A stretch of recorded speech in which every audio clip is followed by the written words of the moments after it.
Kalau kemarin kita sudah mendengar bahwa ada sidang putusan yang final dan mengikat dari Mahkamah Konstitusi. Artinya proses pemilu selesai pada titik itu.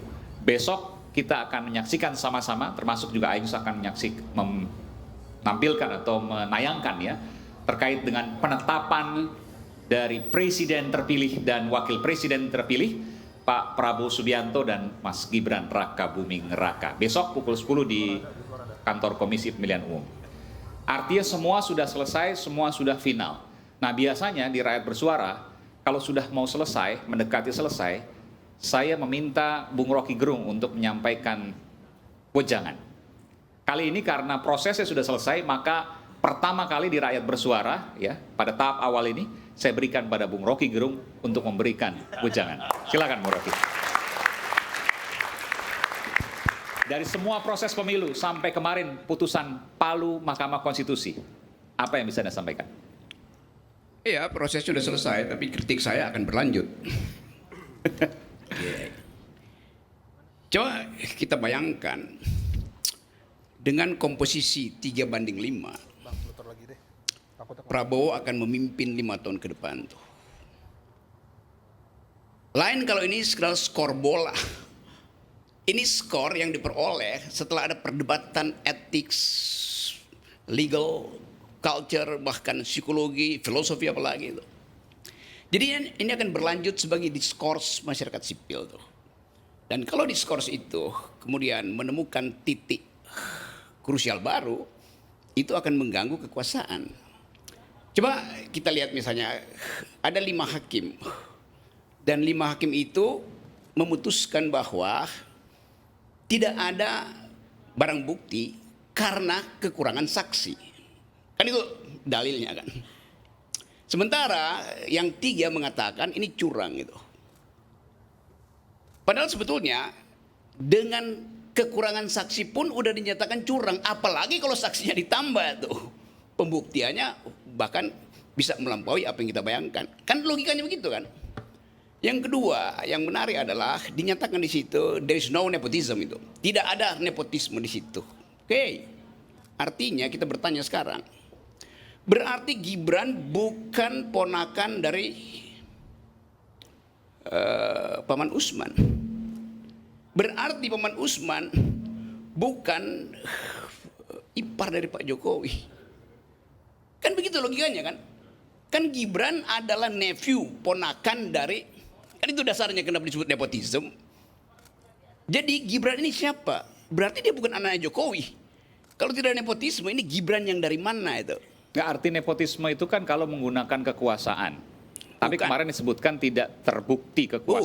Bukan, enggak, itu nggak ada urusan di situ. Nepotisme artinya ponakan, nephew.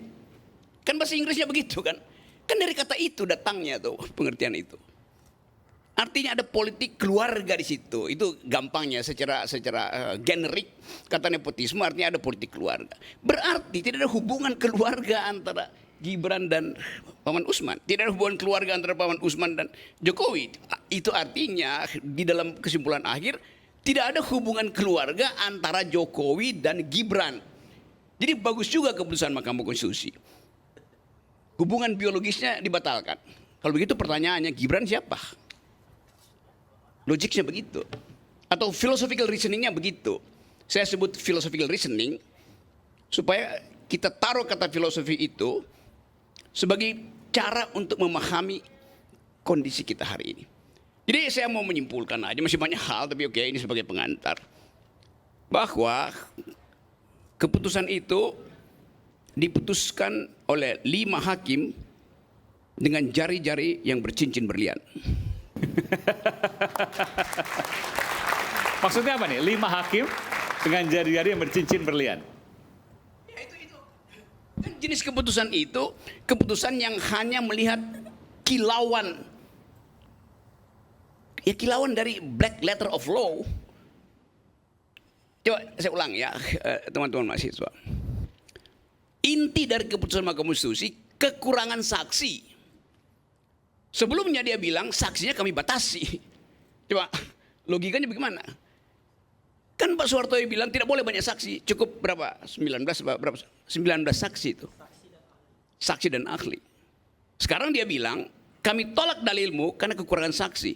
Bukan kekurangan, Anda larang ditambahnya saksi. Kan logikanya begitu doang.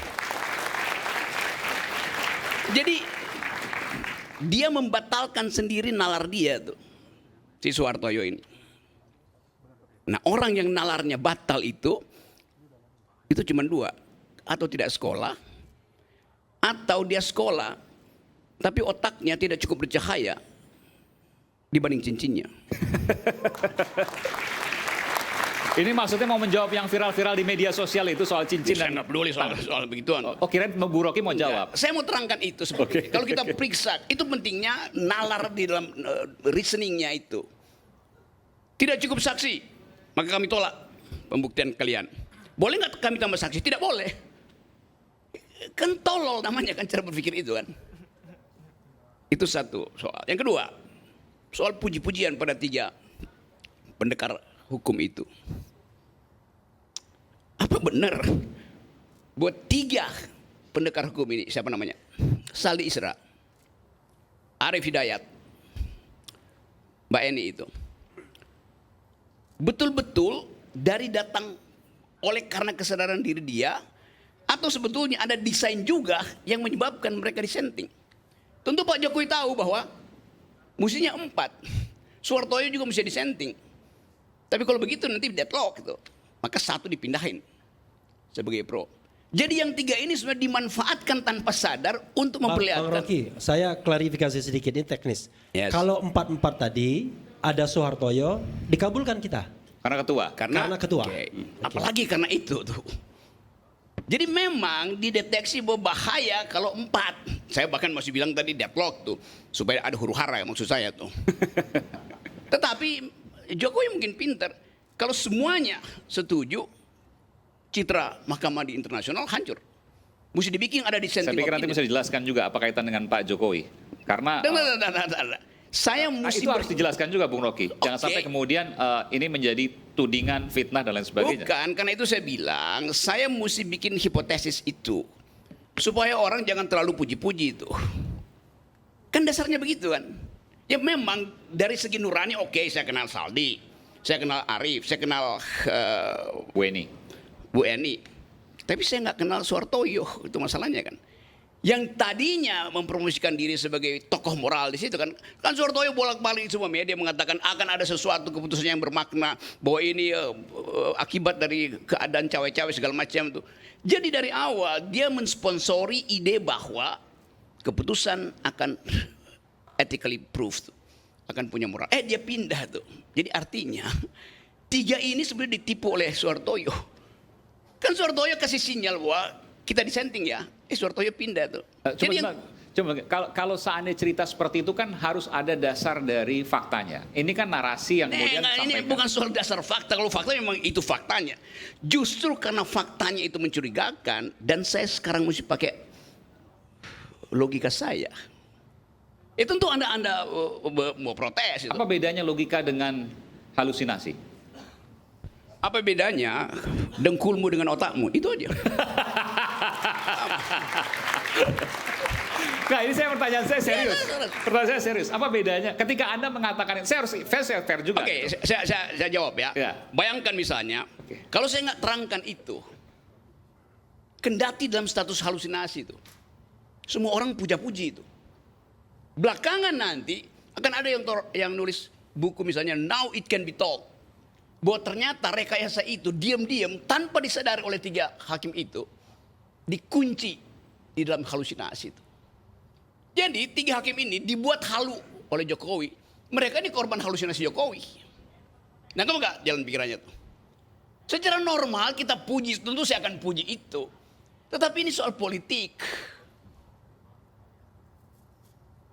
Do think the unthinkable. Itu yang kita sebut halusinasi, bukan reasoning. Silakan berasumsi di situ. Ya, bukan begini. Kalau seandainya kemudian apa yang diceritakan bukan berbasis fakta, maka itu kalau nggak halusinasi, asumsi. Gini ya. Kalau faktanya ada, ngapain kita mesti pakai otak? Data itu sendiri bicara. Justru karena saya nggak percaya data itu, saya coba cari hermeneutiknya di situ. Kan saya mau terangin dengan cara lain kan. Nangkap nggak, Aiman? Iya. Kalau belum saya tambahin kuliah buat kamu. ini begitu dong cara berpikirnya kan. Kan ada hukum di situ dipakai sebagai keterangan. Sebelumnya dalam kasus apa?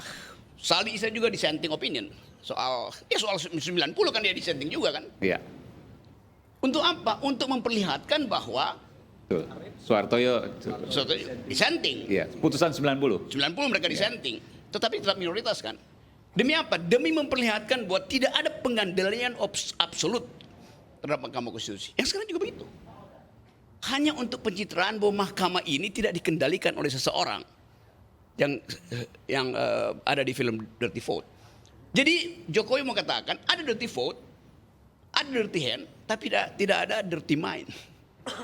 Kalau mau absolut kan dikendalikan semua kan. Apa susahnya Pak Jokowi kendalikan itu semua Pak.